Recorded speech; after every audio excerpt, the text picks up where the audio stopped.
তো সুন্দর আবার একটা ভিডিও নিয়ে এসেছি। আর ভিডিওটা প্রত্যেককে প্রথম থেকে শেষ পর্যন্ত অবশ্যই শুনবেন।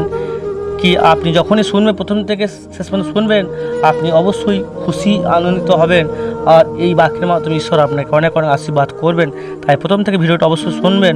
আর অবশ্যই ভিডিওগুলো আপনি লাইক করবেন, শেয়ার করবেন, কমেন্ট করবেন। ব্যাস, ঈশ্বর আপনাকে আশীর্বাদ করবে। যত আপনি লাইক করবেন, কমেন্ট করবেন, শেয়ার করবেন, ঈশ্বর আপনাকে আশীর্বাদ করবে।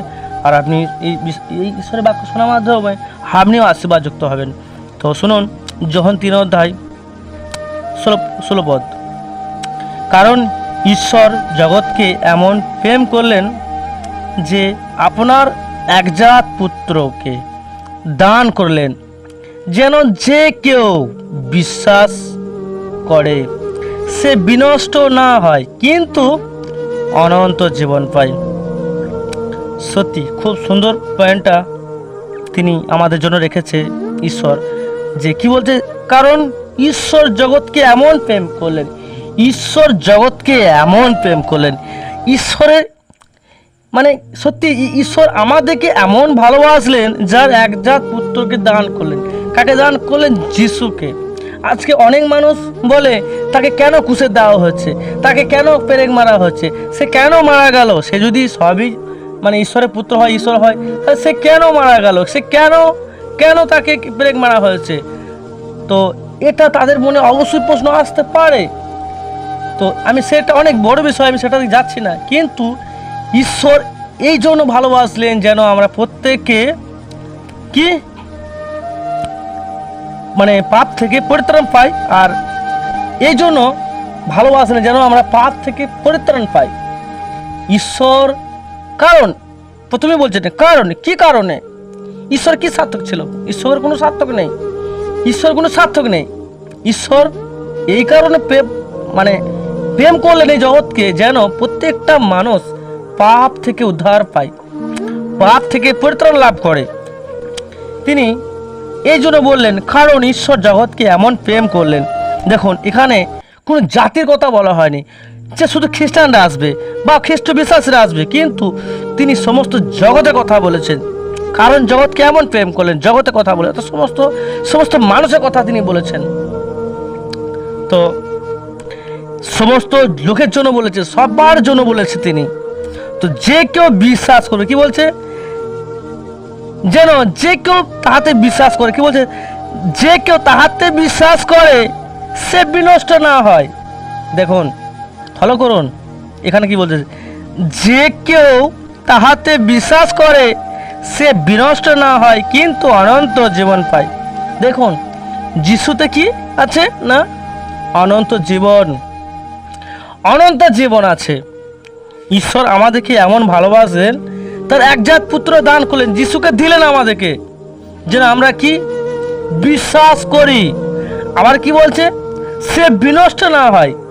দেখুন, এখানে সে আবার বলছে সে বিনষ্ট না হয়। বিনষ্ট, সে যেন তার যিশুর কাছে এসে সে যেন কষ্টের মধ্যে পড়ে না থেকে, যিশুর কাছে এসে যে সমস্যার মধ্যে পড়ে না থেকে, যিশুর কাছে এসে যেন সে মানে তার জীবনটা বেকার হয়ে না যায়, সে শেষ না হয়ে যায়, আর্থিকভাবে সে ভেঙে না পড়ে, সে শেষ না হয়। তাই তিনি বলছেন সে বিনষ্ট না হয়, কিন্তু অনন্ত জীবন পায়। দেখুন, আপনি যে যিশুর কাছে আসেন, তা ঈশ্বর চান না যে আপনি শেষ হয়ে যান, আপনি মারা যান, আপনার জীবন শেষ হয়ে যায়। ঈশ্বর এটা চান না।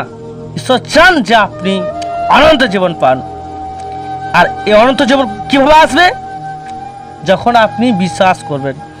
বিশ্বাস, তিনি বারবার প্রত্যেকটা ভাষাতে, প্রত্যেকটা জায়গাতে তিনি বিশ্বাসের কথা বলেছেন, যে আপনি বিশ্বাস দেবেন, আর বিশ্বাসের দ্বারা আপনাকে ঈশ্বর আপনার জীবনে কাজ করবে। তাই কি বলছে? যে আপনার একজাত পুত্রকে দান করলেন, একজাত পুত্রকে ঈশ্বর আমাদেরকে দান করলো, তার পুত্র যিশুকে পাঠিয়ে দিল, তার পুত্র যিশুকে পাঠিয়ে দিল আমাদের জন্য, যেন আমরা প্রত্যেকে পরিত্রাণ পাই। কোথা থেকে? পাপ থেকে। কারণ আমরা পাপের মধ্যে পড়ে আছি। পাপ থেকে রক্ষা পাওয়ার জন্য তার পুত্রকে দান করলেন। আর কি বলছে? যেন যে কেউ বিশ্বাস করে, যে কেউ তাহাতে বিশ্বাস করে, অর্থাৎ যে কেউ যিশুকে বিশ্বাস করে সে বিনষ্ট নয়। কতটা চিন্তা করেছে ঈশ্বর আমার জন্য, কতটা ভেবে রেখেছে ঈশ্বর আমার জন্য, কতটা আমাদের জন্য তিনি ভেবে রেখেছেন, চিন্তা করে রেখেছেন। কি বলছে? সে বিনষ্ট না হয় কিন্তু অনন্ত জীবন পায়। তো আপনি যখন যিশুকে বিশ্বাস করছেন, যিশুটা আসছেন, আপনার জীবন ধন্য, আপনি সম্পূর্ণ ধন্য, ঈশ্বর আশীর্বাদযুক্ত ব্যক্তি। আপনি ঈশ্বর চান না যে আপনি সম্পূর্ণ শেষ হয়ে যান, আপনি ভেঙে পড়ুন, আপনার জীবন সর্বনাশের দিকে এগিয়ে যান, কিন্তু ঈশ্বর চান না। তাই তিনি বলছেন বিনষ্ট না হয় কিন্তু অনন্ত জীবন পায়। তাই ঈশ্বর চাই আপনি যেন অনন্ত জীবন লাভ করতে পারেন। অর্থাৎ অনন্ত জীবন মানে হচ্ছে যে আপনি সেই ঈশ্বরের কাছে স্বর্গরাজ্যে পৌঁছাতে পারেন। ঈশ্বর আপনার লক্ষ্য, ঈশ্বরের কাছে আপনি যেতে পারেন, এটা ঈশ্বর চান। ঈশ্বর চান না আপনি পাপের মধ্যে থেকে পাপ করুন আর পাপকে নিয়ে চলুন, ঈশ্বর চান না। এই জন্য ঈশ্বর আপনাকে জগৎ থেকে সম্পূর্ণ আলাদা করে রাখতে চাইছে। পরমেশ্বর আমাদের যে উত্তমের জন্য তিনি আমাদের ভেবে রেখেছেন, ঈশ্বর আমাদের ভালোর জন্য তিনি ভেবে রেখেছেন, যেন আমরা প্রত্যেকে এই পাপ থেকে, জগৎ থেকে আলাদা হয়ে চলতে পারি, আলাদা থাকতে পারি। তার জন্য তিনি ঈশ্বর এই জগৎকে ভালোবাসলেন, তার পুত্র যিশুকে দান করলেন। যে কেউ বিশ্বাস করে সে বিনষ্ট না হয় কিন্তু অনন্ত জীবন পায়। তো আপনি অবশ্যই বিশ্বাস করুন, আপনি অবশ্যই ঈশ্বরের কাছে অনন্ত জীবন লাভ করবেন, আপনার জীবন ধন্য হয়ে উঠবেন। আপনি ধন্য যে যিশুকে জানিয়েছেন, আপনি যিশুকে বিশ্বাস করছেন, আর এর মাধ্যমে আপনি অনেক লাভবান হবেন, অনেক আশীর্বাদ পাবেন।